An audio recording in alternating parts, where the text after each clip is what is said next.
초등학교 뭐 들어가기 전에는 꼭 했으면 좋겠고, 부족한지 잘하는지를 알게 되면 이 아이의 학습에 어떤 방향으로 이 아이가 학습을 하면 좋은지를 발견할 수 있습니다.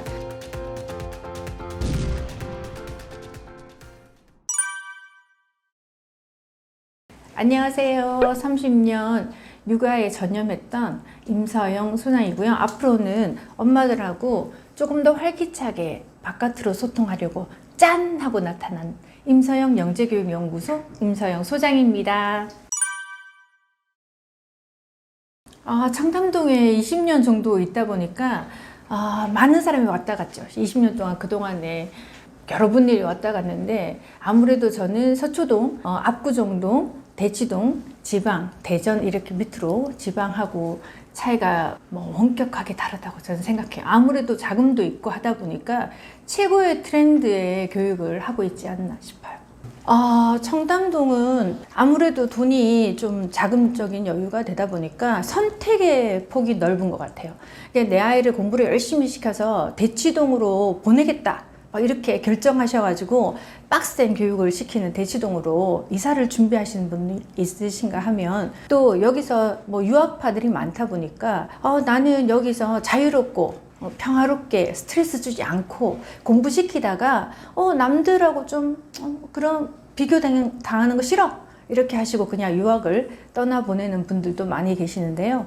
요즘은 다시 코로나 이후로 한국으로 들어오신 분들이 굉장히 많아서 한국파 서울대, 연고대 이렇게 스카이를 보내겠다라는 분들과 외국에서 좀 자유롭게 키우고 싶다라고 하는 분들이 조금 이게 뭐 섞여 있다 그래야 되나? 그래서 새로운 트렌드가 요즘 나타나는 것 같아요. 저는 좀 부족한 아이들, 제 타이틀을 임서영 영재교육연구소라고 쓴 이유가, 저는 자폐나 발달장애나 조금 부족한 아이들을 똑똑하게 키우는 거에 포커스가 맞춰져 있는 사람이었어요. 그래서 전국에 계시는 자폐 스펙트럼 아이들, 또 ADHD를 통해 가지고 힘들고 학습에 힘든 아이들, 이런 친구들이 오고, 또 영재도 특수교육이거든요. 그러니까 너무 똑똑해서 학교에서 적응을 잘 못하는 이런 친구들이 와서 그 친구들을 위한 길이 뭘까라고 제가 프로그램을 개발했던 것 같아요. 프로그램 개발했는 지가 저는 거의 이쪽 시장에 있으면서 한 30년 정도 되다 보니까, 제가 제 이력을 조금 말씀을 드리면,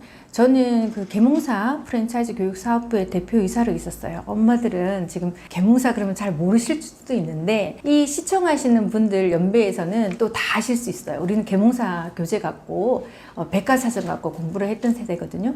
그리고 종로엠스쿨에 제가 부사장으로 근무를 했었고, 지금은 현재 영재들의 5학교 대표이사도 하고 있으면서 주식회사 임서영 영재교육연구소를 운영하고 있는 거거든요. 제 스토리를 이렇게 쭉 보시면 30년간 아이들이 어떻게 하면 쉽고 재미있게 배울 수 있을까를 막 연구했던 그런 시간들이거든요. 그리고 그런 시간들을 통해서 하다 보니 이렇게 하니까 얘들이 쉽게 받아들이는구나, 이렇게 하니까 쉽게 받아들이는구나, 이런 것들이 너무너무 많아졌어요. 그래서 프로그램을 굉장히 많이 다양하게 개발을 했는데, 이 부족한 아이들을 위해서 만들다 보니까 그 아이들이 똑똑해졌고, 그 똑똑하던 아이들이 자폐 스펙트럼 아이들이 우리가 이게 치유라 이런 단어를 쓰죠. 이게 좀 좋게 만들었더니 그 아이들이 굉장히 특별한 재능을 갖고 있다는 걸 발견했어요. 그래서 우리가 뭐 천재나 바보는 한 끗 차이다 이렇게 말을 하는데, 이 아이들이 다 영재가 되는 거예요. 그래서 저희가 이름 자체를 영재교육연구소로 바꾼 것 뿐이지, 저는 뭐 특별하게 뛰어나고 상위 0.1%만 받습니다 이렇게 하는 게 아니라, 보통의 아이들을 조금 더 제가 도와줘서 쉽고 재밌고 스트레스 받지 않게 아이들이 학습을 할 수 있게 그렇게 하는 게 제 임무라고 생각하고 소명이라고 생각해요. 이게 좋은 사례들을 같으면, 그런 친구들이 저희가 청담동이라는 이 타이틀 때문에 지방에서 못 고치고 안 되는 아이들이 삼성 너무 많이 와서요. 막 특별하게 제가 말씀드린 것처럼 0.1% 이런 영재들은 갈 데가 굉장히 많습니다. 굉장히 많은데, 저는 부족한 아이들이 오는 곳이기 때문에 제가 비밀리에 부모님하고 아이하고 노출되지 않는 상태에서 이 아이의 부족한 부분을 밀접하게 접근해서 정말 단기간에 도와줘서 이 아이가 좋아지게끔 만드는 거가 제가 제일 잘하는 거라, 청담동에 한 30분씩 정도 청담살이라 그래서 3개월씩 청담동에 1,100만 원짜리 반 월세를 거의 사시면서 정말 많은 분들이 지금도 오고 계시고요. 코로나 전까지는 정말 많이 오셨어요. 그래서 정말 말도 못하는 아이, 걷는 거 잘 힘드는 아이, 또 하나는 그 아이들이 굉장히 뛰어나서 사회성, 막 머리는 달력을 촥촥 다 외우고요. 2022년 몇 월 며칠 무슨 요일이야? 그 날짜 요일은 뭐야? 이러면 금요일 이렇게 탁 맞추는 그런 천재적인 아이들도 굉장히 많이 봤고요. 정말 그 반대로 말도 전혀 못해서 정말 하루 종일 달리기만 제가 시키는 그런 아이들도 있어서 그동안에 했던 그 노하우들은 이루 다 말할 수가 없을 것 같아요. 네. 똑똑해진다는 거는요, 저는 이렇게 생각해요. 엄마들이요, 영재라는 거 별로 안 좋아한다고 생각해요. 왜냐하면 내 아이가 특별한 게 별로 원치를 않아요. 저 역시나 우리 아이가 너무 특별해서 어떻게 한다. 이게 특별하다는 거에 반대에는요, 정말 불편함이 굉장히 많거든요. 살아가는데 우리 엄마들은 제일 많이 말씀하시는 게 학교 그냥 가면 돼요.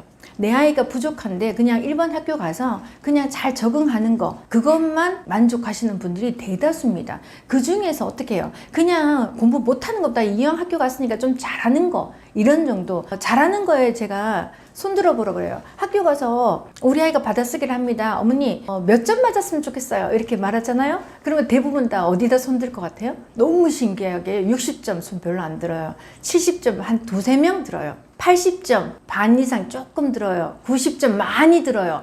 100점 다시 3명이에요. 그러니까 엄마들이요, 자기 아이를 그냥 8, 90점 정도, 남들보다는 조금 잘하는 아이, 앞집 여자아이보다는 조금 더 잘하는 아이, 이런 아이들을 원하시는 거지, 엄마들이 말하는 특별하고 특출나고 막 외우고 이런 아이들을 원하는 건 아닌 것 같습니다. 그래서 제가 생각하는 자폐 아이들이 우리가 또 좋아진다, 이 개념은 일반 학교를 잘 적응해서 편하게 다니는 것. 제 자폐 스펙트럼이잖아, 이렇게 편하게 다니는 거가 제가 지금 최고로 목표로 삼고 있는 겁니다. 네. 엄마들이요, 이렇게 우리가 청담동 엄마들라서 뭘 특별히 한다 이런 것들은 기본적으로 우리가 악기를 가르친다, 뭘 가르친다 이런 얘기를 되게 많이 하잖아요. 그거는 의외로 대치동이 더 심한 것 같고요. 청담동은 조금 전에 말씀드린 것처럼 삶의 질이 조금 좋다고 저는 봐요. 그래서 아이가 행복한 길이 어떤 길인가, 정말 대치동 가서 죽자고 공부해서 스카이대를 가서 인생이 팡 터진다, 이게 아니라는 걸 너무 잘 알고 계시거든요. 요즘은 코인이나 이런 걸 해서 갑자기 부자가 된다든지, 이런 블록체인, 코인, AI가 발달되고 챗 GPT를 이용해서 논문도 거의 지금 다 쓰잖아요. 이런 시대가 왔다 보니까 청담동에 계시는 분들은 의외로 인간답게 살아야 된다는 걸 되게 많이 말씀하세요. 저도 지금 센터가 청담동에 있지만 제일 많이 하는 건 기본적으로 인성교육입니다. 인성교육이고 예의 바르게 하는 거. 의외로 사회성 교육을 청담동에서는 더 많이 하는 것 같아요. 그래서 리더십이라든지 단체 생활했을 때 내 아이가 앞에 나와서 말을 잘하게 한다든지, 발표를 잘하게 한다든지, 어른한테 인사를 잘하게 한다든지, 의외로 부모님들이 조금 더 아이를 인간답게 키우는 거를 더 포커스를 맞추시는 것 같아요. 저는 생각하기에 아이들한테 제가 늘 하는 말이 있어요. 너희들 1등해, 학교 가서 1등해 그래요. 그리고 아이들이 소장님은 맨날 1등만 좋아요, 이런 말을 하거든요. 그런데 저는 그 뒤에 꼭 이렇게 붙여요. 야, 학교 가서 1등해. 이왕 학교 가는 거 그냥 1등해. 1등해서 2등보다 차이가 월등하게 많은 1등을 해. 그래야지 2등이 너를 시기 질투 안 하고, 그리고 1등 했다고 해서 나 1등 했다 잘난 척하는 1등 하지 말고, 너는 1등해서 모르는 친구 도와주는 멋진 1등이 되도록 해 라고 꼭 말을 붙여줘요. 그래서 이왕 학교를 가면 저는 못하는 아이보다 잘하는 아이가 행복하다고 생각하거든요. 왜? 잘하는 애들은 선생님이 혼을 안 내요. 잘하는 애들은 칭찬을 먹고 살아요. 엄마 아빠한테도 마찬가지고. 그런 아이들이 나중에요, 성장을 했을 때 사회가 더 좋겠어요. 맨날 공부 못해서 공부 좀 해, 제발 좀 해, 넌 왜 이러고 있니, 이런 이야기를 계속 한다면 그 친구는 학교 가는 게 재미없지 않겠어요? 그래서 아이의 행복을 위해서 나는 이왕 학교 가면 공부를 잘해야 된다라고 말을 해주고, 그 공부를 잘하는 방법, 그 방법을 제가 연구하는 사람이라 그 방법은 제가 충분히 도와주고 있습니다. 예. 다 영재로 태어나요. 모든 아이는 정자 난자가 만나서 세포 분열을 하면서 뇌세포를요, 이 엄마 아빠가 똑똑하다고 뇌세포를 더 많이 갖고 태어나고 이 엄마 아빠가 학벌은 약하다고 뇌세포를 조금 갖고 태어나는 건 아니에요. 인간은요 벌써 태어날 때부터 뇌세포가 1000여 개의 뇌세포를 누구나 가지고 태어나요. 그런데 그 뇌세포를 잘 지켜내는 사람이 있는가 하면요, 그 뇌세포를 자극을 주지 않아서 뇌세포가 그만큼 없어도 살만하거든요. 그럼 뇌세포는 안 쓰면 안 쓸수록 사라져요. 그래서 사라지게 만드는 사람이 더 많아요. 그래서 영재를 만든다는 것보다 영재를 저는 지켜낸다라고 생각하는 게 더 옳다고 생각해요. 그래서 누구네 집 아이들이나 다 가능하고요. 특히나 3세 미만, 36개월 미만인 아이들은 선천적이게 더 가깝기 때문에 그 시기 때는 누구나 다 가능할 수 있어요. 그런데 그 방법을 제가 연구하는 거고 제가 컨텐츠를 개발하는 거라서 이제 엄마들한테 그런 것들을 강의를 많이 하고 알려드리곤 하는데 또 제 손길이 못 닿는 곳이 있잖아요. 아마 그렇게 되는 곳들도 있기 때문에 저도 방송을 이렇게 많이 하려고 노력하니까 엄마들이 조금만 귀 기울이시면 어릴 때 그 뇌세포를 잘 골고루 그대로 잘 유지할 수 있도록 하는 방법 제가 알려드리고 있는 것 같습니다. 예. 부모의 무지함이죠. 정자 난자가 만나서 우리가 생활을 해서 삶의 동물적으로 변화하는 거를, 그 과정을 부모들도 알아야 돼요. 태어나서 이 몇 킬로에 태어나면 한 그 다음 달이 되면 몇 킬로가 되고 그 다음 달이 되면 언제 기고 언제 서고, 이게 거의 평균적이죠. 특별한 아이들이 뭐 갑자기 3개월에 서고 그러진 않잖아요. 그러면 그 시기는 발달이 대부분 다 비슷해요. 그러면 그 발달이 비슷한데 어떤 집 부모는 내 아이가 이런 성장 발달이 있고 뇌세포가 중요하고 대뇌 생리학이 중요해서 내 아이를 조금 자극을 줘야 되겠다. 그래서 베이비 마사지도 많이 하고 쫑알쫑알도 대고, 그죠? 아이하고요 많은 이야기를 하고 잘 때도 5분 암시법 하면서 그렇게 재우는 엄마가 있는가 하면, 돈 좀 있다고 이모님, 특히나 또 영어 좀 쓰라고 필리핀 이모님, 중국 이모님, 이렇게 이모님들 써서 그렇게 키운 아이들이 어떻게 영재가 되겠습니까? 그래서 저는 영재가 되고 안 되고는 엄마, 부모의 탓이라고 생각하고, 그래서 제가 부모 교육을 굉장히 강조하는 편입니다. 모든 아이가 1등을 할 수는 없어요. 그런데 그 모든 아이가 1등을 할 수 없지만 1등을 하는 아이들을 보니까 누구나 다 하는 것 정도는 1등을 할 수가 없어요. 누구나 다 하지 못하는 것을 했을 때 1등이 되더라는 거죠. 예를 들면 막 달리기를 해요. 런닝머신 위에 올라가서 막 달리기를 하는데 그 달리기를 하는 그 친구가 숨을요, 너무 힘들어, 나 진짜 죽을 것 같아요 하는데, 그때 엄마들이요, 그래 그만해, 이만큼만 많이 했어, 내일 또 하면 돼 라고 하는 엄마들이 있는가 하면, 우리 헬스클럽 어른들 가보세요. 저도 진짜 다니고 있는데 정말 갈 때마다 너무 고통이야. 근데 그 코치 막 머리를 잡아 뜯고 싶어. 어떻게 해요? 내가 정말 숨이 넘어가서 죽을 것 같아 그러면 마지막 5개 뭐 이렇게 하더니, 그 친구가 또 다 돼갑니다 나 5개 다 하고 나면 이제 마지막이야, 진짜 마지막이야 그러면서 또 저한테 또 5개를 요구해요. 그러면 정말 다시는 안 할 거야 이러면서 하잖아요. 그것처럼 내가 뭔가를 월등하게 뛰어나려면 기본적으로 남들이 하는 정도, 숨이 멈출 때까지 하는 것까지는 그냥 하는 거고요. 그 다음에 할 수 있는 것, 그거가 그릿이에요. 그래서 그릿은 뭐 얼마 전에도 굉장히 책이 유명하게 많은 베스트셀러를 해서 전 세계 많은 사람들이 읽은 것처럼, 성공하는 사람들은 대부분 힘들다 할 때, 그때 다시 도전할 수 있는 힘을 갖고 있더라는 거죠. 그래서 저는 우리 아이들이 정말 상위 1%, 엄마가 옆집 애보다 조금 더 똑똑하려면 옆집 아이보다 좀 더 다른 걸 하고 있어야 된다고 생각해요. 무조건 훈련된 거죠. 어떻게 태어나면서 아이가요 바둥바둥 그러면서 나는 일어나야 돼 이렇게 하겠어요. 아이가 처음에 10개월 때 11개월 때 막 잡고 이렇게 걸어가요. 근데요, 그 손을 놓으면 쿵 떨어져요. 근데 그 어느 정도 되면 어떤 아이들은 쿵 떨어지면 이건 너무 무서운 거네, 나는 이제 안 올라가야지 라고 하는 아이가 있는가 하면, 아이들이 탁탁 잡고 일어서서 1000번씩 떨어지고 엉덩이 방아를 찧었을 때 그때 일어났단 말이죠. 그런데 그거를 대부분 다 생각해 보세요. 부모들이 잡고 일어나는 걸 가르쳤을까요? 안 가르쳤어요. 테이블, 소파 이런 걸 잡고 본능적으로 아이들은 그렇게 하려고 했단 말이죠. 그런데 주변에 부모가 어떻게 해요? 위험해. 일어나지 마. 보통 이렇게 하는 부모가 있어요. 그러면 아이들 어떻게 생각하겠어요? 이거 위험하구나 라고 생각하고 안 해버려요. 그런데 어떻게 해요? 쾅 넘어지고 보고 있어도 아이고 잘한다 했던 애들은 보니까 엄마 아빠 웃고 있어요. 이건 해도 되는구나 생각하고 했겠죠. 그러니까 모든 아이들은 할 수 있었어요. 근데 우리 부모들이요, 그거를 못하게 환경을 만들어 준 거예요. 그래서 저는 어릴 때 아이들한테 그거를 뛰는데 너무 힘들어, 엄마 좋을 것 같아 하면 그래 그만해 라고 하면 그거 끝이에요. 근데 어떻게 해요? 약속했잖아. 우리 30분 뛰기로 했잖아. 그러니까 어떻게 해? 야 5분 남았네. 맞아, 해보자. 가자. 이왕 한 거 너무 아깝잖아. 5분 해서 우리 성공해보자. 옆에서 응원하고 또 할 수 있도록 엄마가 박수 치면서 응원해 줬기 때문에 그 아이가 되는 거라서 저는 후천적으로 충분히 누구나 다 가능하다고 생각해요. 제가 아이들을 키워보니까 우리나라 학교 교육이요, 변한다 해도 증권시장 바깥에 너무 빨리 변하는데 우리 학교 정책은, 이 공교육은 굉장히 늦어요. 제가 생각할게.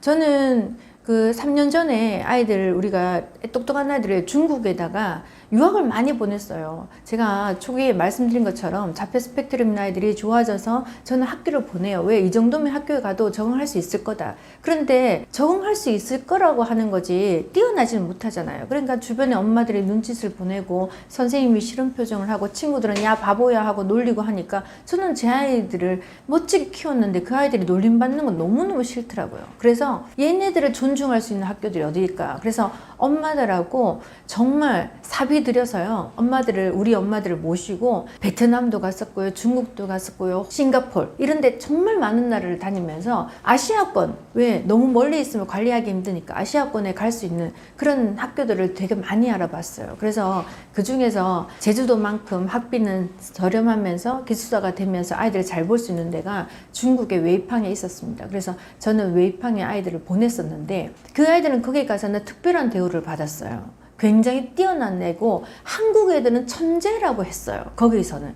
교장선생님이 저한테 매번 감사하다 그랬거든요. 근데 우리나라의 학교에 보냈더니 천덕꾸러기고 왜 이런 아이를 학교 보냈냐 그러고 한 해 유예하라 그러고, 저는 그런 거를 막 말하는 이 사회가 싫었어요. 그래서 똑똑하게 키워놨더니 한국에서 너무 천대받아서 제가 외국으로 많이 보냈고, 반면에 수준이 또 너무 뛰어나게 키운 아이들을 또 학교로 보냈더니 걔네들은 이미 벌써 계산이 다 되고 글자를 어릴 때 학교 가기 전에 5,000권씩 10,000권씩 책을 읽었는데 한국 학교에서 1학년 들어가면 아실지 모르겠지만 아직까지 예쁜 글자 쓰기, 기억, 니은, 가나다라를 가르치고 있습니다. 그러니까 이 친구들은 내가 책 읽었는 게 벌써 5,000권, 7,000권. 우리나라 지금 유아교육 시장에서요, 책의 어마무지 책 육아가 최고다, 답이다라고 해서 책을 엄청 많이 읽혀서 갔거든요. 그런데 그런 상황에서 정말 학교에서는 저렇게 변하지 않으니까 정말 똑똑한 아이들은 아예 선진국 교육을 받겠다라고 해서 가는 경우가 많았어요. 그래서 저는 제가 키운 아이들이 조금 다르든 특수 분야잖아요. 그러다 보니까 한국 학교보다는 외국에 가는 게 더 많았고, 또 청담동에 있다 보니까 이미 엄마 아빠가 유학 생활을 많이 하셔서 나름의 그 어린 자기네들의 경험, 좋았던 경험들을 자식한테 물려주고 싶어서 일찌감치 데리고 나가는 걸 많이 봤습니다. 영재교육은 말씀드린 것처럼 모든 아이들은 뇌세포를 그렇게 가지고 태어나고 모든 아이들이 영재로 태어나는데 그거를 엄마들이 무지해서 잘 몰라서 정말 보통의 아이들을 키우는 교육만 찾아다니시는 거예요. 우리 아이를 어떻게 하면 보통으로 만들까 이렇게 너무 안타깝고요. 엄마 아빠의 트렌드에 따라서 아이들 교육을 가요. 그래서 인스타나 이런 게 발달되다 보니까 남한테 보여주는 거, 멋지게 사는 거 이런 걸 하다 보니까 다들 들로 산으로 캠핑 가고 막 그런 데 가죠. 그거는 엄마 아빠가 가고 싶은 건지 진짜 아이가 원하는 건지 한번 생각해 보셔야 돼요. 제 입장에서는 이 영유아 시기의 아이들은 특히나 어린아이들은 모든 아이들이 가능성이 있고 모든 아이들이 뛰어나기 때문에 부모가 교육을 좀 받아서 그 아이가 정말 자기 나이에 자기 뇌 발달을 잘 할 수 있도록 도와주시는 게 필요하기 때문에 부모 교육이 반드시 필요하다고 생각합니다. 핸드폰 같은 경우도요, 내가 스마트 기기를 많이 사용하고 내가 TV를 보면서 정보를 얻다 보니까, 주식 정보부터 시작해서 정보를 얻다 보니까 이 아이도 EBS 교육 방송은 괜찮지 않을까? 영어 교육은 괜찮지 않을까? 이렇게 합리화를 하셔서 영상물을 많이 보여주고 계세요. 자폐 스펙트럼이나 ADHD의 많은 원인이 이 영상물에서 오거든요. 몇십 년 전만 하더라도 우리나라가 자폐 스펙트럼이라든지 ADHD라는 이런 단어를 거의 쓰지 않았어요. 그냥 옛날에는 소아마비 주사 안 맞아서 소아마비 걸린 아이들, 우리가 뭐 옛날에는 폐결핵, 뭐 검진을 잘 못 받아서 그런 사람들은 많았지만 요즘처럼 이상한 증세, 정말 팝콘 브레인, 자극적이지 않으면 안 되는 이런 것들을 엄마들이 많이 되어 있는데 그것 때문에 아이들이 문제가 많이 생기는 거거든요. 근데 내가 그게 필요하고 내가 이용을 하다 보니까 아이도 그럴 거라고 생각하시고 아이한테 주는데, 엄마 아빠는 더 이상 크지 않고요, 엄마 아빠의 뇌는 더 이상 자라질 않아요. 근데 성장기 아이들은 뇌세포가 확장이 되고요, 시냅스가 막 만들어지고요, 그 시냅스를 이용해서 다양하게 그물망이 쫙 만들어져야 학교 가도 지능이 좋아서요, 공부하는데 엄청 빨리 해요. 그리고 노는 시간도 많아져요. 왜? 빨리 학습을 하니까. 숙제도 빨리 끝내니까. 그러니까 자유시간이 굉장히 많아져요. 똑똑하다는 건 반면에 자유와 연관이 되는 거거든요. 그러니까 엄마 아빠가 지금 누리는 그 자유를 주고 싶다면 이 어린 시기에는 그 아이들이 성장해야 되는 걸 꼭 골고루 잘 성장시키고 나서 엄마 아빠의 지금의 여유를 주셔야 돼요. 엄마 아빠는 지금은요 50대가 되셨잖아요. 그죠? 예, 그러니까 그 아이도 그 시간대에 지금 엄마 아빠보다 훨씬 더 여유롭고 자유로운 시간을 가질 수 있도록 지금은 조금 도와주셔야 된다고 생각합니다. 아이는 성장을 하기 때문에 계속 엄마로 사시면 안 돼요. 그리고 나야 사람은 이래, 엄마의 보편타당함을 자꾸 거기다가 넣으면 안 되고, 어릴 때 아이는 이런 엄마가 필요하고, 이때 아이는 이런 엄마가 필요하고, 이때 아이는 이런 엄마가 필요하고, 이게 그 아이의 성장 속도에 따라서, 제가 이번에 쓴 책도 그 아이의 성장 속도에 따라서 엄마의 역할이 달라진다는 거거든요. 이게 24개월까지 캥거루맘처럼요, 아이가 물이 필요한지, 배는 안 고픈지, 기저귀는 안 젖었는지 확인하시면서 그 아이를 잘 돌봐줘야 돼요. 그래서 캥거루 같은 엄마가 필요하고요. 25개월에서 36개월은 친구 같은 엄마여야 돼요. 그냥 아이하고 주거니 받거니 이거 먹을까? 우리 이거 먹어보자. 아유 맛있어. 맛있지? 나도 하나 줘, 너도 하나 줘. 그러면서 그 아이가 엄마한테 필요한 거는 친구 같은, 그 아이가 야! 그러면 왜? 이렇게 하면서 싸워줄 수 있는, 그래서 언어 발달을 많이 시켜야 되는 시기고요. 그 다음에 시기는요, 친구가 필요한 시기예요. 이때는 이 아이가. 그래서 친구가 필요한 시기니까 정말 어른다운 엄마가 돼줘야 돼요. 친구, 누구가 싸웠어요. 그러면 엄마가 이 아이하고 이야기를 하면서 어른답게, 너가 친구가 너한테 그렇게 때렸어? 그렇다고 네가 때리면 어떡해. 그 친구한테 때리지 마라고 말해주면 안 되겠니? 라고 해서 뭔가를 알려주는 그런 엄마가 돼야 되고, 그렇게 해서 시기별로 성장할 때 엄마의 역할, 엄마의 이름이 계속적으로 달라져야 되거든요. 그래서 저는 이번 책에 그거를 조금 포커스로 그렇게 해서 만들어서 글을 썼습니다.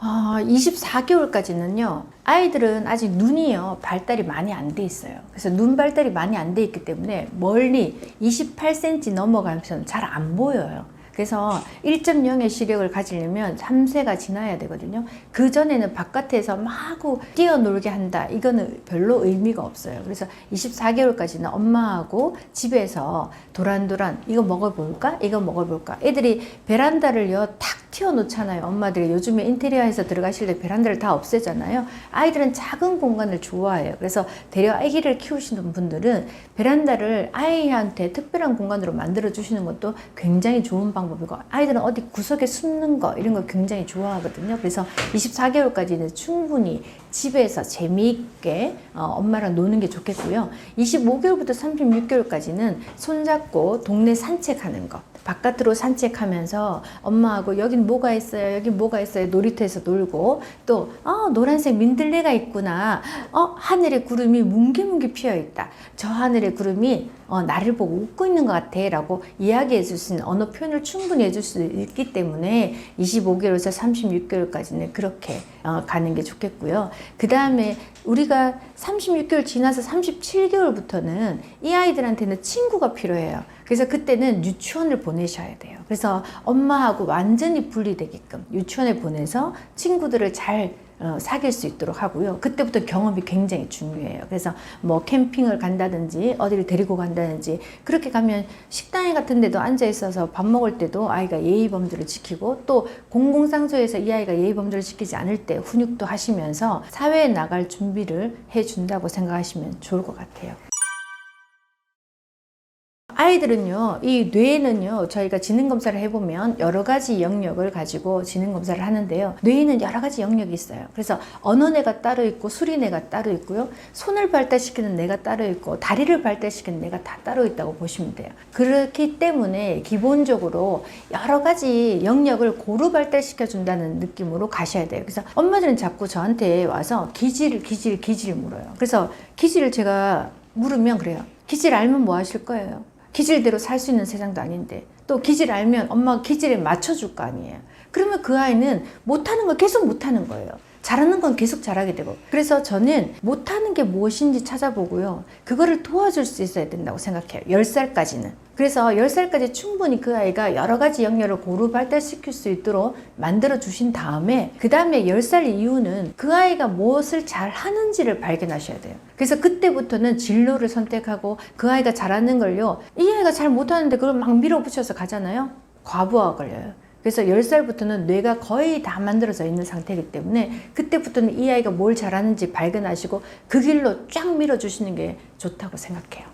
우리의 생리학적으로 24개월까지 뇌세포가요, 어마무지 많이, 거의 다 우리가 말하는 3세까지가요, 거의 80% 뇌세포가 거의 발달을 한다고 그래요.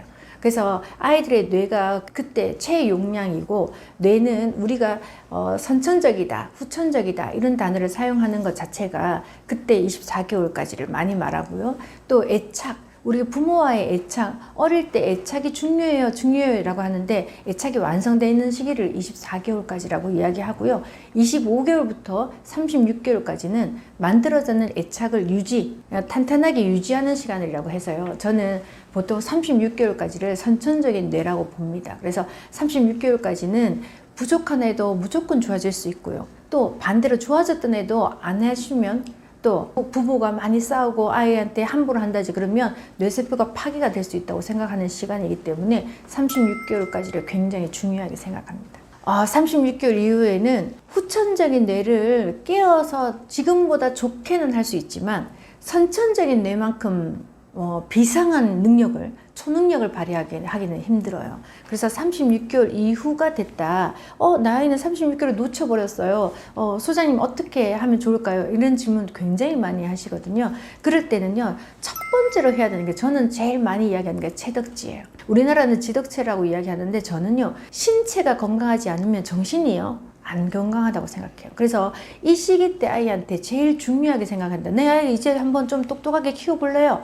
이렇게 하시면 대근육하고요, 소근육. 그래서 큰 근육하고 작은 근육을 잘 사용할 수 있는지를 먼저 보셔야 돼요. 그래서 우리 아이가 두 발로 잘 뛰어가는지, 걷는 건 괜찮은지, 두 발 묶었을 때, 발을 묶었을 때 탕탕, 징검다리를 탕탕 넘어갈 수 있는지, 이 아이가 뛰라 하면 뛰고 서라 하면 설 수 있는지 라는 걸 할 수 있는데, 그걸 테스트해 보는 게 있어요. 36개월 정도 됐는데 내 아이가 똑똑한지 안 똑똑한지 어떻게 할 수 있어요? 이걸 되게 많이 물으시거든요. 그러면 제가 말하는데 조금 웃기지만, 개다리춤 출 수 있나요? 물어봐요. 개다리춤요? 우리 어릴 때 이거 하던 이 개다리춤요? 네! 개다리춤요? 막 이래. 근데 댄스 같은 거는 좋아하시는데 개다리춤처럼 다 싫어하시는데, 좌우의 밸런스가 맞는지 안 맞는지 확인하는 방법이 최고로 좋고요. 반대로 말해보면, 내 아이가 영재가 아니에요. 근데 우리 아이를 어떻게 하면 영재로 키울까요? 그거 하시면 되죠. 개다리춤이 안 된다 그러면 개다리춤을 성공시켜 보세요. 그 아이 머리가 팍 터져요. 굉장히 중요한 팁이에요. 이게 적으셔야 돼요. 언제 친구가 돼야 돼? 제가 말씀드린 것처럼 친구 되는 시기가 있어요. 25개에서 36개월은 친구 같은 엄마가 필요해요. 친구가 되어주는 거 좋아요. 그런데 그 다음부터는요, 친구가 아닌데 왜 친구가 되려고 하는지 난 도저히 이해가 안 돼요. 저는 그런 부모 싫어해요.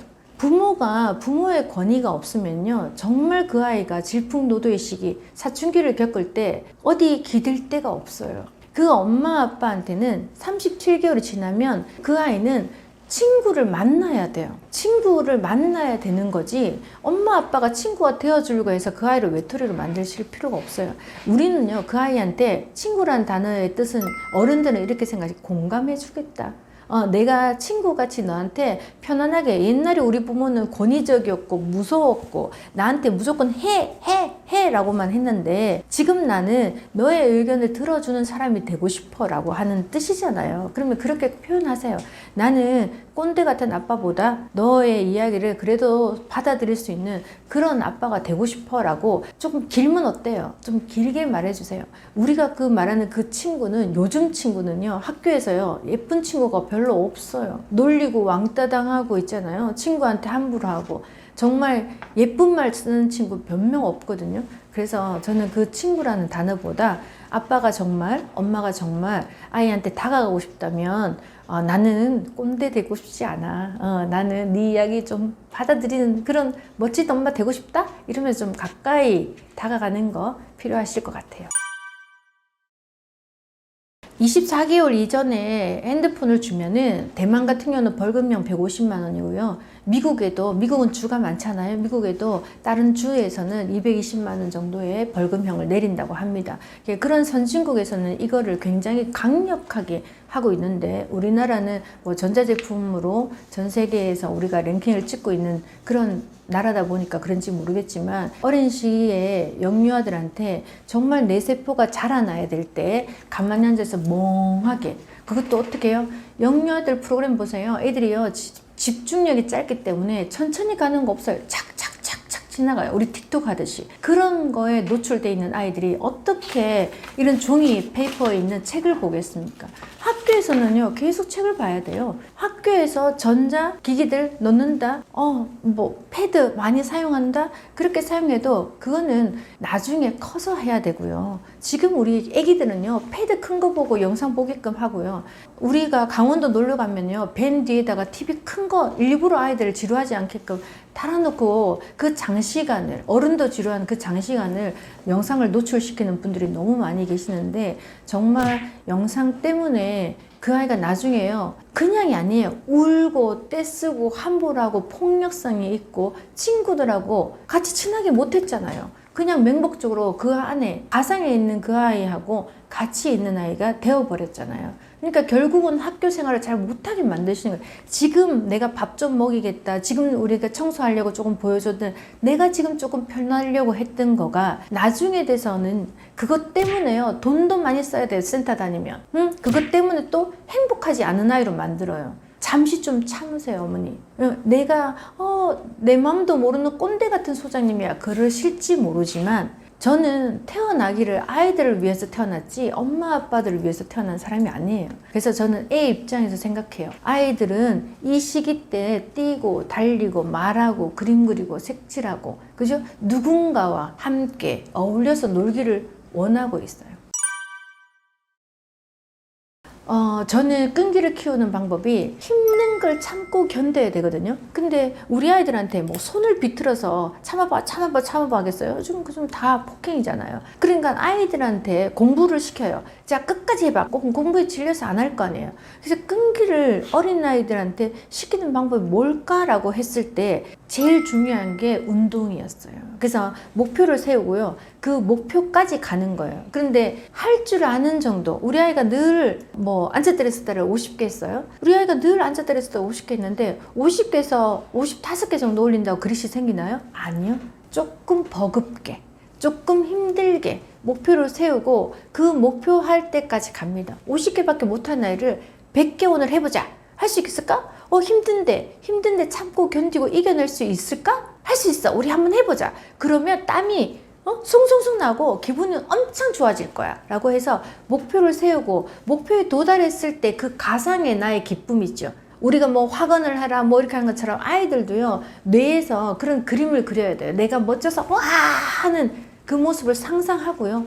그 다음에 아이들한테 실행에 옮깁니다. 자, 50까지는요, 늘 했던 거기도 해요. 자, 60까지도 괜찮아요. 70부터 이제 막 고비가 와요. 힘들어, 못할 것 같아, 엄마.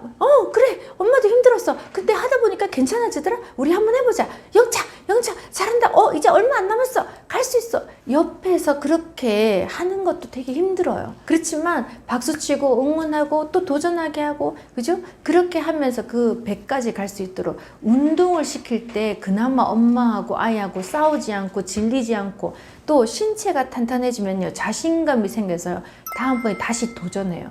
그래서 이게 우리가 성취 호르몬이라고 하거든요. 도파민이나 세로토닌이 끝까지 잘 분비될 수 있는 거 운동을 통해서예요. 공부를 통해서 어린아이한테 하잖아요. 공부 뭐 세로토닌 나오기도 전에, 도파민 나오기 전에 벌써 싫어하니까 운동을 통해서 꼭 반드시 그릿을 키우시길 바랍니다. 뭐 우리가 어디 가서 할 때 저 불교에서는 108배를 하고 있는데요. 저는 늘 아이들한테 큰 숫자는 100이라고 생각해요. 애들이 1부터 10까지는 웬만하면 다 알거든요. 그래서 아이들한테 야, 10번 해. 10번 해서 안 되는 거 없어? 이렇게 말하면 잘 안 믿어요. 근데 아이들이 생각하는 그 숫자는 100은 굉장히 큰 숫자고 많은 숫자라고 생각해요. 이게 2자리에서 3자리 수가 넘어가서 그런지, 또 우리가 어릴 때 선조들은 100일기도 그랬잖아요. 저도 살아보면서 해보니까 100일에서 안 되는 게 없더라고요. 또 요즘 같은 경우는 습관을 잡는 거를 우리가 보면 21일 정도 되면 습관을 잡는다 그래서 우리가 22일, 66일 뭐 습관법 이런 것도 많이 있잖아요. 그런 것처럼 한 3번 정도는 똑같은 경험을 3번 정도는 했을 때 최면에 들어가요. 무의식의 뇌에 들어가요. 우리가 처음에 이렇게 뇌에서 이 이마에서 딱 찍습니다. 하지만 그 찍어놓은 걸로는 금방 단기 기억이 사라져요. 근데 이거를 복습해서 이 뒤에 있는 후두엽에다가 기본적으로 장기 입력을 하는 거죠. 그거는 반복 복습이에요. 그래서 복습해서 장기 입력을 넣어서 까먹지 않는 뇌로 넘겨주는 거거든요. 그래서 저는 그 기간을 100일이라고 하고, 어떤 걸 도전해도 100번 하면 뇌에서 무의식적으로 아이한테 박힌다. 뇌에 박힌다고 생각하기 때문에 아이들한테 100번이라는 말을 많이 쓰고 있습니다.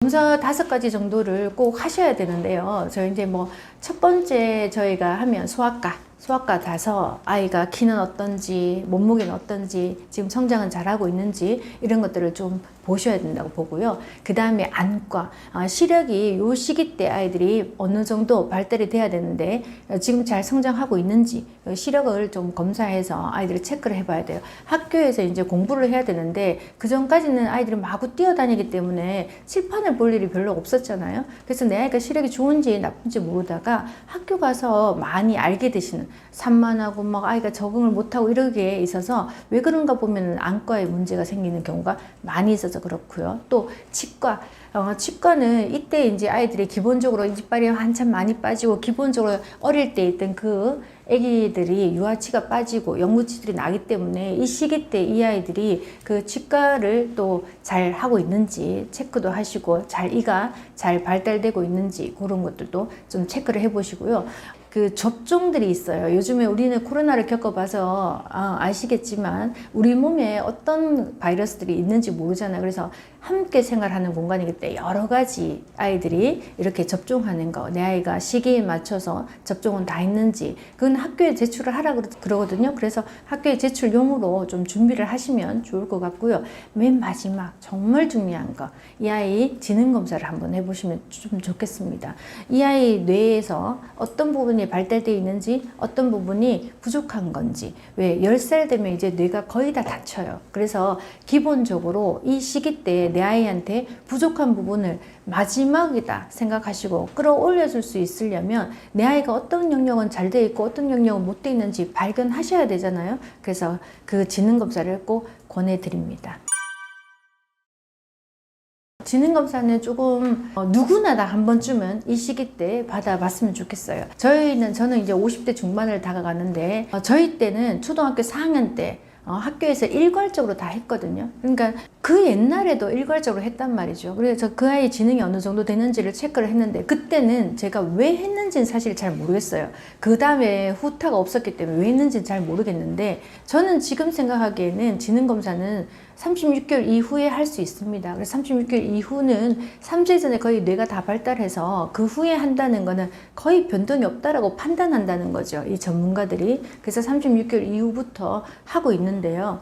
초등학교 뭐 들어가기 전에는 꼭 했으면 좋겠고 초등학생들이 말하는 그 영재라는 우리가 말하는 영재는 지능검사는 전 세계적으로 한 200종 정도가 됩니다. 200종 정도가 되는데 논문 같은 걸 쓰려면요. 그래도 교육학 논문 같은 걸 쓰려고 하면 그나마 전 세계적으로 랭킹 1, 2, 3위 안에 드는 웩슬러, 카우프만 뭐 이런 검사들을 좀 해야지 그래도 인정을 해주거든요. 그래서 저는 뭐 웩슬러나 카우프만을 주로 하는 편이 좋다고 생각하고요. 기본적으로 이 지능 검사를 하고 나면 이 아이의 어떤 영역이 부족하고 어떤 영역을 알고 있잖아요. 부족한지 잘하는지를 알게 되면 이 아이의 학습에 어떤 방향으로 이 아이가 학습을 하면 좋은지를 발견할 수 있습니다. 듣는 게 잘 돼 있는 아이는요, 듣기 중심으로 학습을 하면 빨라져요. 말하는 걸 잘하는 아이들은 남한테 막 가르쳐 주는 거, 막 가르쳐 주면서 학습을 하면 되게 좋아져요. 그리고 또 시각 발달이 잘 돼 있는 아이들은요, 내가 이 화면을 보고 EBS 교육방송을 보고 내가 공부를 했어?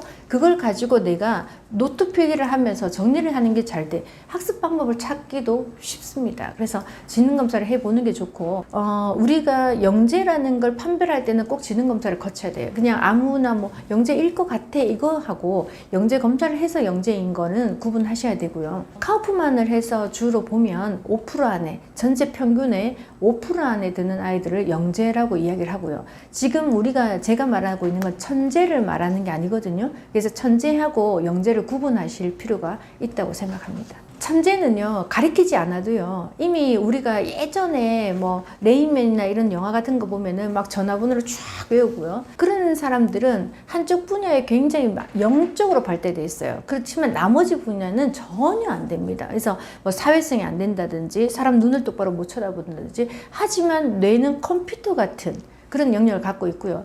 천재는 가족 중에 자녀가 한 4명 있는 아이들 중에서 집 중에서 두 번째, 세 번째 유전자 변이에 의해서 태어나요. 그래서 중국 같은 경우에 아이들을 많이 낳을 땐 천재가 많았어요. 우리나라도 옛날에는 천재가 많았어요.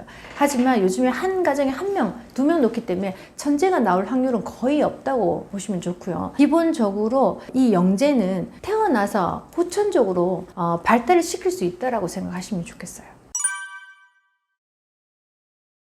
어떤 부분이 낮은지 어떤 부분이 좋은지 그걸 보고 그 부분에 대해서 도와주면 금방 올라갑니다. 네, 근데 안 도와주면 그대로 사는 거죠. 그래서 그 지능으로 그냥 평생을 사는 거예요. IQ 검사를 했는데 의외로 IQ가 2자리인 친구들 굉장히 많아요. 우리나라에 100이잖아요. 평균으로 100인 사람들이 많아요, 생각보다. 그리고 우리가 뭐 90부터 110을 정상범위라고 하거든요. 그래서 90부터 110이 굉장히 많으니까 IQ 2자리도 굉장히 많고요. 110 이상부터 우리가 우수화라고 이야기를 해요.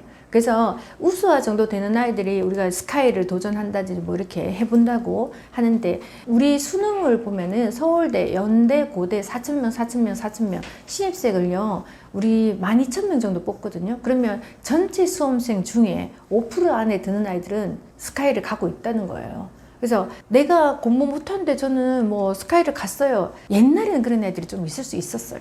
근데 지금은요, 그 정도로 가려면 당연히 1등급을 다 받고 있어야 되고요. 그래도 잘 안 됩니다. 왜냐면 수시 입학이 굉장히 많거든요. 그러면 중학교 3학년부터 고등학교 3학년까지 내신을 다 보고 수시 입학을 넣는다면, 옛날에 수험은요 1년이면 됐었지만 지금은 수험 기간이요 4년이라고 생각하셔야 돼요. 옛날하고는 정말 힘들어요. 그래서 외국에 나가게 되는 분들이 그래서 더 많지 않을까. 막 이렇게 공부하는 거 막 상상만 해도, 내 자식이 이렇게 공부하는 거 상상만 해도 본인이 답답해서 빨리 외국으로 가지 않는가, 그런 생각도 굉장히 많이 들고, 이 방송을 통해서 우리나라 교육도 조금 더 다양해졌으면 좋겠어요. 저는 너무 선택이 없어요. 아니 외국 가는 거 아니면 일반 고등학교 가는 거 그거밖에 없으면 어떡해요. 이런 학교도 있고 이런 학교도 있고 마이스터고 있다고 하잖아요. 저희 조카도 마이스터고 다니는데 마이스터고 들어가는 것도 되게 힘들더라고요. 그러니까 힘들다라는 말을 또 입시를 만드는 거잖아요. 그러니까 종류를 조금 다양하고 자유민주주의 국가잖아요. 다양하게 학교를 많이 여러 형태를 둔다면 애 몇 명 안 낳는 우리나라에서 선택의 폭이라도 넓어서 자꾸 한국에 머무르게 해야지. 애 몇 명 안 낳는 나라에서 자꾸 유학 보내서 그 나라에 취직해서 이민 가버리면 우리나라 진짜 외국 사람들이 반 이상 될 거예요. 그러니까 정말 이 방송을 누가 보고 계실지 모르지만 정말 보신다면 다양하게 여러 정책을 조금 더 많이 나눠서 우리 교육 쪽에서도 좀 민주주의다운 역할을 될 수 있도록 했으면 좋겠습니다. 사교육비 써야죠. 더 써야죠. 똑똑하면 똑똑할수록 돈이 안 들어요. 똑똑하면 장학금 받고 다녀요. 똑똑하면 재수 안 해요. 그리고 똑똑한 아이들요, 머리가 영특하기 때문에 기가 막히게 내가 나를 잘 알아요. 나의 실력, 나는 어디 분야에 어떻게 잘하는지. 근데 애가 별로 안 똑똑하잖아요. 부모가 계속 도와줘야 돼요. 너는 이게 잘하는 것 같아. 이걸로 가보자. 이거 부족하니 이거 해보자. 이거 해보자. 대학 졸업하잖아요. 진로도 찾아줘야 돼. 이력서 대신 써줘야 돼. 그런 날 옵니다. 안 올 것 같죠? 와요. 그러니까 기본적으로 아이가 혼자 독립을 하려면요, 자기 머리는 자기가 깎아야죠. 내가 혼자서 내가 뭘 잘하는지 어떤 거, 우리가 공부를 잘한다 이거를 똑똑하다라고만 생각하시면 안 돼요. 학벌이 떨어져도요, 지금은요 똑똑만 하면은요 나중에 30, 40 대학 평생 교육이에요. 지금 대학원 같은 데 가보시면요, 나이 드신 분들 한평생 현장에서 일하다가 이제 70에 경영학과, 제가 경영학 박사 공부할 때 그 경영학과 오시는 분들 계셨어요. 그러니까 그런 거는 정말 너무너무, 저는 AI, 블록체인 뭐 이런 거 박사학위 하다가 1년 만에 제가 못했어요. 왜? 못 알아들어서.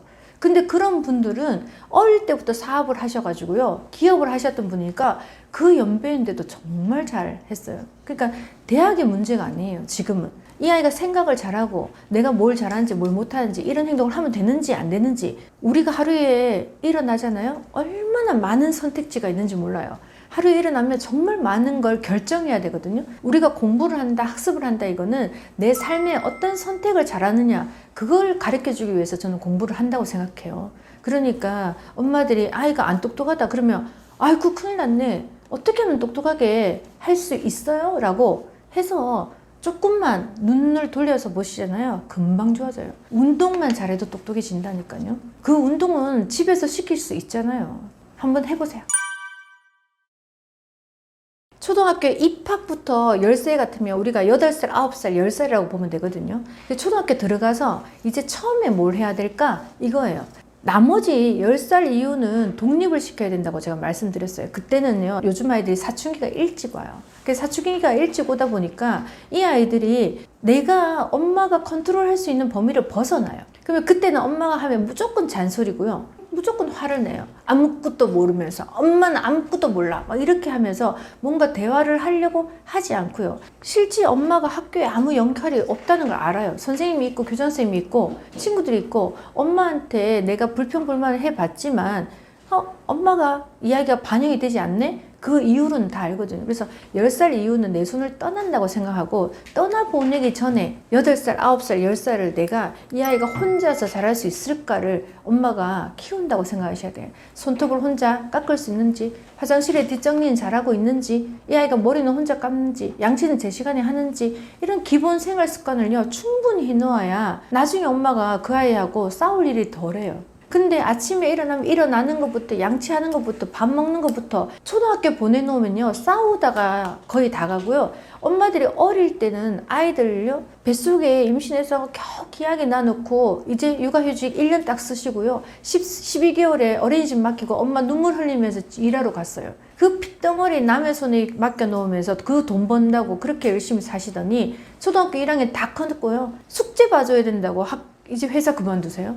난 그런 엄마들 보고 너무너무 답답해. 이 사회가. 초등학교 선생님 무서워가지고 내 아이한테 함부로 할까봐 그거 무서워서 엄마가 직장을 그만둬. 실제는 12개월의 어린이집 선생님이 내 아이한테 함부로 하지 않을까? 내 아이한테 기저귀 가릴 때 엉덩이는 툭툭 치진 않았을까? 차가운 손으로 기저귀를 착착착착 해서 칙 던지진 않았을까? 우병을 그냥 팍 꼽아 놓진 않았을까? 그거 걱정하셔야지. 초등학교 8살 된 아이들한테 엄마가 뭔가를 더 해주려고 막 하는 조금 떠나는 연습 하셔야 된다니까. 그래서 이 8살, 9살, 10살은 공부하는 습관, 양치하는 습관, 머리 감는 습관, 이 많은 습관을 만들어주는 시기라고 생각하시고, 그때는 억지로라도 공부시키는 연습 시키셔야 돼요. 억지라도 앉혀놓는 습관 시키셔야 되고, 제 시간에 시계 띠링 울리면 일어나는 습관 시킨다고 생각하시고 3년 동안 내 곁을 떠나보낸다는 연습을 하시는 게 좋을 것 같습니다. 자신감은요, 신체가 건강하면요 자신감이 올라오게 돼 있어요. 우리 아이들 발달 검사를 해보면요, 대근육, 소근육이 떨어지고요, 말을 잘하고요, 글자도 잘 읽고요, 숫자도 잘하는데요, 다 자신감은 떨어져요. 그건 뭐냐면 내가 말을 잘하고 숫자를 잘하고 이런 거는 그냥 암기했기 때문에 내가 노력한 게 아니거든요. 그래서 내가 왜 잘하는지를 모르고 본인은 또 잘하는지를 못 느껴요. 그런데 운동은요, 어떻게 본능적으로요 밀었어요. 그때 걔가 밀려요. 그러면 애들이 어떻게 생각하냐면 내가 힘이 세네? 그건 본능이에요. 때리면 하는 건 배우지 않아도 하잖아요. 누군가 가까이 오면 미는 거는 본능이란 말이죠. 그래서 신체가 튼튼하면 자신감은 올라와요. 공부 잘하고 못하가 아니라 신체가. 그래서 학교 가면 공부 못하는 건달들이 일진하는 이유가 그것 때문이잖아요. 신체가 건강하면 자신감이 올라가요. 그래서 이 아이가 내가 원하는 대로 뛰고 싶을 때 뛰고, 앉고 싶을 때 앉고, 일어나고 싶을 때 일어나고, 친구가 아니라 친구를 때리고 싶지 않았는데 내 손이 먼저 가는 경우도 있어요. 그러니까 어떻게 해요? 내가 생각했는 대로 내 손이 가지 않고 내가 숟가락으로 밥을 먹고, 이 모든 것들을 내 뇌가 내 몸을, 신체를 조절할 수 있을 때 자신감이 생기기 때문에 건강을 먼저 생각하고 운동을 먼저 생각하는 게 중요할 것 같습니다. 아이들은 무조건요, 학교 가면은 이거 하지 마, 저거 하지 마, 너 숙제하는 시간이야, 뭐 하는 시간이야, 이렇게 하면 우리가 이렇게 지시를 하잖아요. 이게 남자 여자 간에는, 남성들은 원래 본능적으로 동물적인 본능이 있어서 누가 지시를 하면 굉장히 화를 내요. 나를 공격한다고 생각해요. 아이들도 마찬가지예요. 어린 때 그 아이한테 이거 해 저거 해 이렇게 이야기를 하면 아이들 입장에서는 엄마는 안 하면서, 엄마는 맨날 TV 보면서 나는 텔레비전 못 보게 해, 뭐 이렇게 생각할 수 있거든요. 그러니까 기본적으로 예쁘게 말을 한다라는 느낌에서 아이한테 우리 오늘 뭐 하기로 했었지? 이렇게 질문을 합니다. 그러면 아이가 뭐라고 막 여러 가지를 내가 뭐 어디도 해야 되고 뭐 해야 되고 뭐도 해야 되고 뭐도 해야 되고, 그럼 아이는 정리가 안 돼요. 그러면 일단 아이한테 오늘 뭐 해야 되지? 우리 학교 갔다 오고 나서 뭐 하기로 했지? 이렇게 물어보면 아이가 여러 가지 이야기를 합니다. 그러면 그 중에서 그러면 우리 그거를 순서대로 어떤 것부터 할 건지 우리 한번 정해보자. 할래 안 할래가 아니라 같이 도와준다는 느낌으로 가셔야 돼요. 그래서 우리 한번 정해보자. 1, 2, 3, 4, 5, 6 뭐부터 할까? 여기서 제일 먼저 하고 싶은 게 뭐야? 라고 해서 아이하고 뭘 하고 싶은지를 먼저 정하는 시간이 많이 걸려요. 근데 엄마들이 그거 하는 동안 하겠다 이렇게 말씀하세요. 그것도 오산이에요. 결정해놓고 나면 행동이 빨라져요. 그러니까 아이하고 앉아서 우리 이거 먼저 하자. 아니 이거 먼저 할까? 그래 이거 먼저. 그럼 그 다음에 2번은 이거, 3번은 이거, 4번은 이거 5번까지 하고 나서 우리 밥 먹으면 되겠다 라고 해서 아이하고 같이 그걸 준비해주고 도와주고, 그러면 자 다 끝났죠? 자 이제 출발 1번부터 해보자 라고 해서 아이하고 그냥 순서대로 그걸 진행해서 가면 됩니다. 그래서 우리가 하기 싫은 거를 하고 싶게 하는 건 두 종류겠죠. 안 하든가 하든가인데, 그 하고 싶게 만들려면 엄마의 질문이 조금 더 능동적으로, 또 조금 더 아이가 선택지가 있는 것 같지만 결국은 엄마의 울타리 안에 선택지를 주는 거예요. 그 아이한테 해! 안 할 거야? 하지 마! 이거는 하고 안 하고 끝나요. 우리가 안 하면 안 되잖아요. 어차피 시켜야 되잖아요. 시키자면 이렇게 아이한테 질문을 던져서 오늘 할 일을 쫙 말하게 하고, 그 다음에 그 말했는 우왕좌왕한 것들을 순서를 정해준다면 아이는 훨씬 더 행복하게 즐겁게 빨리 할 수 있게 될 겁니다. 있죠. 영재 아이들은요, 쟤 참 똑똑해 이런 느낌이 확 드는 게, 첫 번째가 말을 기가 막히게 잘해요. 그러니까 얘네들은 기본적으로 상대의 마음을 꿰뚫는 것 같이 말을 해요. 제가 지금 내 마음을 들었다 놨나? 이런 것처럼. 그게 뭐냐면 예측하는 힘이 뛰어나서요. 우리가 말할 때 3쿠션 친다고 하는 것처럼 내가 이 말하면 이렇게 대답할 거고 이 말하면 이렇게 대답할 거니까 이 말하면 이렇게 대답할 거야 라는 걸 이미 알고 말하는 것 같아요. 그래서 되려 말하다 보면 결국은 그 아이가 원하는 걸 어른들이 해주고 있답니다. 그래서 영재들은 말을 생각보다 굉장히 논리정연하게 잘합니다. 제가 요즘에 본의 아니게 방송도 좀 하고 뭐 라이브로 엄마들을 많이 만나다 보니까 질문들을 굉장히 많이 받습니다. 굉장히 많이 받는데 그 질문들을 제가 많이 받고 답변을 드리다 보니까 제 스스로가 이렇게까지 공부해야 돼? 애 하나 키우는데 뭐가 이렇게 어려워? 뭐 이런 생각이 너무 많이 들고요. 이걸 누가 다 알겠어? 저는 30년 이거 연구하고 프로그램 콘텐츠 개발하고 하면서 알게 됐는데 이걸 엄마들이 어떻게 머리에 담아요? 엄마들 공부하는 사이 아이 다 커요. 그러니까 너무 애 키우는 걸 너무 힘들게 생각하고 너무 어렵게 생각하고 너무 고민하다 끝나는 것 같아. 우리가 공부할 때 필통, 연필 깎고 노트 준비하다가 진짜 시험은 못 치잖아요. 그죠? 그거랑 너무 똑같은 것 같아. 너무 안타까워요. 아이는 한 생명이 집에 태어나서 가정의 일원으로 태어난 거예요. 우리 가족이 그냥 자연스럽게 하나가 되어가는 과정인 거죠. 그 과정을 특별하게 얘 때문에 모든 가정이 아이 중심에 있고요. 냉장고에 모든 물건이 아이 물건이 있고요. 집 모든 것들이 아이로 바뀌어 있다면 그건 정말 잘못하시는 것 같아요. 제 공간에, 부부의 공간에 아이 공간이 일부가 있어야 되는 거고요. 부부의 삶에 아이도 작은 역할을 하고 있어야지 아이가 주가 되는 부부의 역할을 하고 있으니까 엄마들이 굉장히 아이를 하나를 키우는 거에 온 가족들이 시댁 어른들, 그죠? 시부모까지 다 합쳐서 정말 그 아이 하나만 바라보는 그런 중국 스타일이 되어 가는 것 같아요. 중국이 요즘에 애를 하나 놓다 보니까 그런 것 같은데 저는 너무 그렇게 무겁게 키우는 캥거루맘이 된다면 아이는 잘 못 키운다고 생각합니다.